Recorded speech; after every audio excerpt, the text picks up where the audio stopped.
Wow! Wow! Ito na siya. Ang ating mi goreng pancit canton. Charot. In a dry noodles. And then, here's the trick. Here's the trick, guys. Here's the trick. Hindi kompleto yan.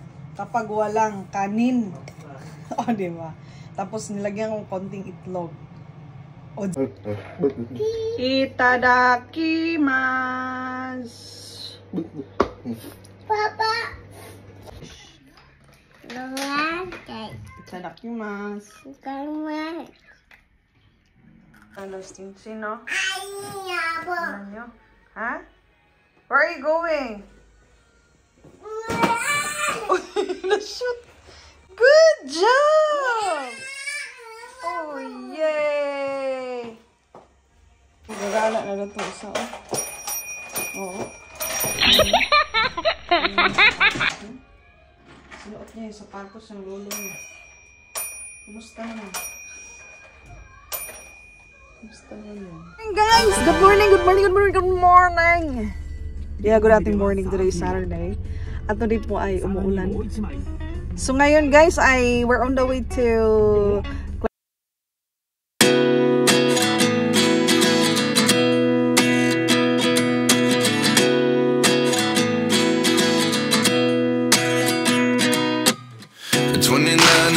myself wondering what did happen to the last 10. I ran away with my life, fast forward, never turn back again. It's kind of funny that the more we pass time, the more we need to set the rewind. And 19 was the year I had to leave you, but now I'm seeing all the signs. Is this really happening? I can't believe it's true. I'm just as surprised as you. Is this really happening? I can't be too sure, but one day I'll be yours again.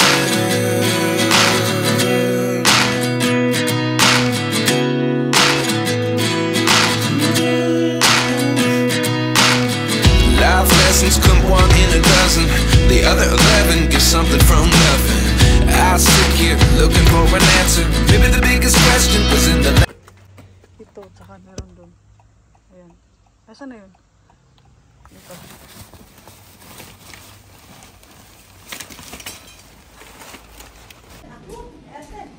Ayan na yung ating. Dito na tayo sa bahay ni Lalabs Clarice. Ayaw niya magpakita kasi Lapang ligo. wala pa daw siya naghilamos. Saan ka ito ilagay? Wala siya dyan. Ilagay natin dito. Tagalog pala yung pinapanood ni Lalabs na ano, oh, mga palabas. So, yan yung mga ating ginagamit ni Borundoy. Dito muna kay, ano, Lalabs. Okay, so bibili nga siya, di ba? Oo, hindi naman ginagamit. So, dito muna.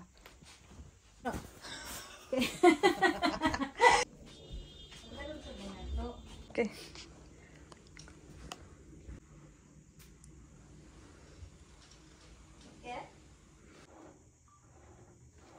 Punta tayo sa market. Bibili tayo ng pang lunch. Charot. Guys, we're going to supermarket. Bibili tayong isda.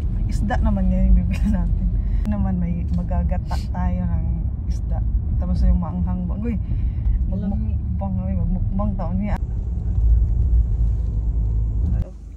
Ang galing-galing pa rin mag-drive kahit ano. Diba? Ay, dan niya magpakita sa face niya, guys. Kaya si baby lang muna pakita niya. Kaya malaki na si baby. Excited na yung lumabas. Pero wag muna. Take your time. Kahit Nakapuntang airport, Hong Kong. nag-work ako dati doon. Hong Kong ka lang mag-ikot-ikot ay sa airport ng Hong Kong, solve ka na. Kahit hindi ka na lumabas. Ang ganda, no? Oo, ang lawa kasi dalawa yung terminal doon eh. May matulugan ka din dun eh. Parang Korea. Mas maganda sa Korea lalo. Oo. Oo, kasi komportable ka matulog dun. Para siyang bed talaga, Lalabs. Oo.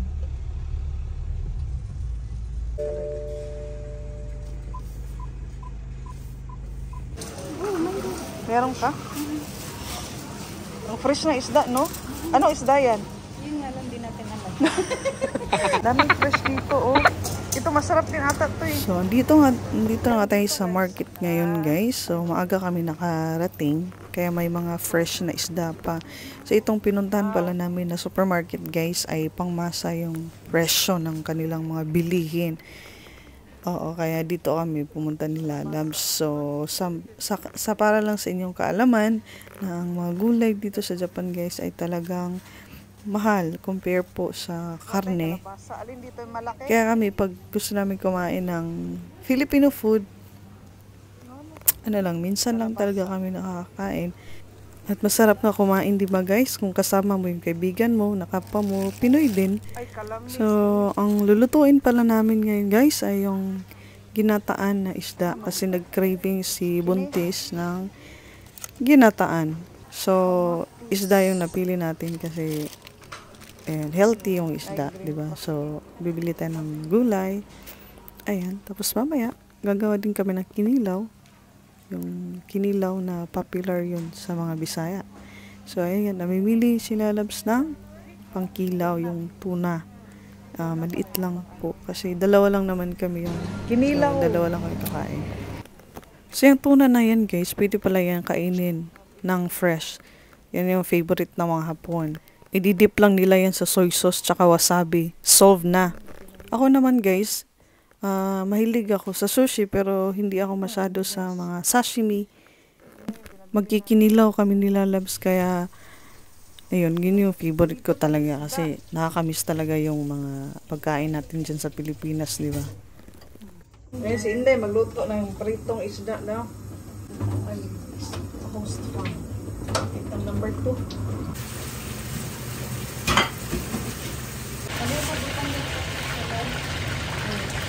Ano yung suka, anay?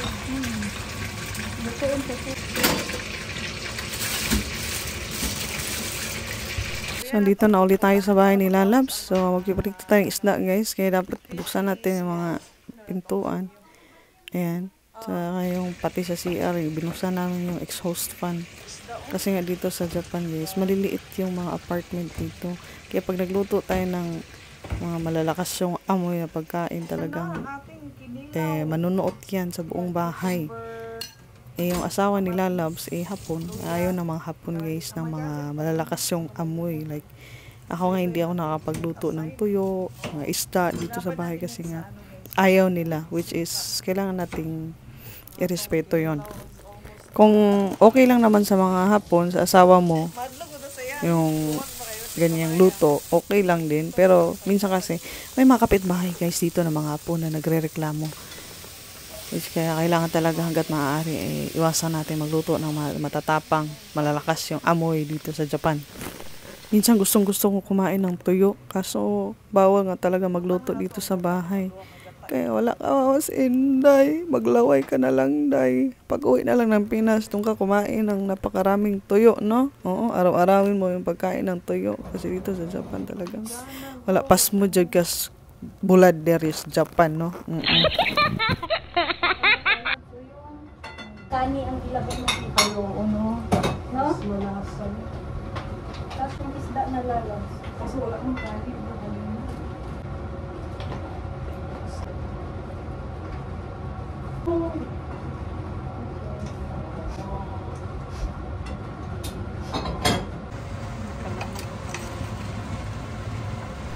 Masarap lang naluto na to ni Lalabs kasi hindi siya naglagay ng tubig. As in, puro gata yung nilagay niya dun guys. So, nakagamit kami ng 2 lata na gata dyan. Which is, sarap talaga guys. Aliwang naman yung kanin. Kailan kayo ulit maulit yung Lalabs. Shoutout sa Lalabs Clarice dyan. Doon Clarice Donaire. Itadakimas na tayo. Kain tayo. Kinilaw, ginataan. Tapos ang daming gulay. Sarap. Order nga si Lalabs dun sa Pinay na nagluto ng Spanish bread. So, pupunta natin ngayon guys after natin kumain. Let's go. Video lang. Parang short clips lang. So, ayan. We're going back home. Nabili na natin yung Spanish bread saka yung hopia. Diba? So, mamaya kakainin natin with kape. Hindi kakape ka ba? Yung 3-in-1? Sa umaga lang. Bye! See you later!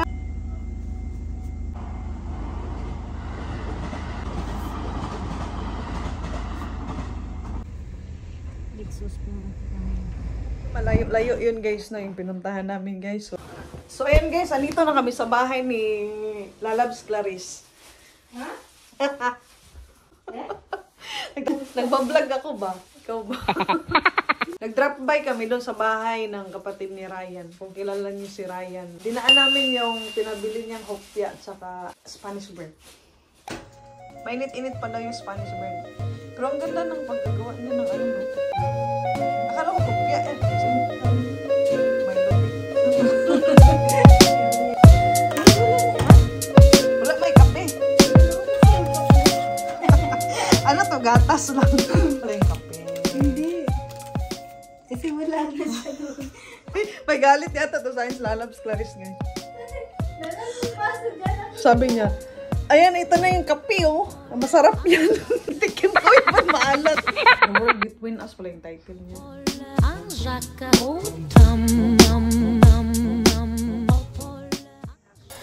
At nakauwi na nga ako, guys. Oo. Nag-enjoy kami ni Lalabs doon sa aming Pinoy food. At pagdating ko nga, ay may binili pala siya po na cake. Hindi ko alam kung ano ba ang special occasion that moment, but may cake. At yan, sarap na sarap si Brundoy. Oh, thank you so much for watching, guys! See you sa ating next vlog. Have a blessed weekend. Bye-bye! Tita! Bye-bye! Mata ne!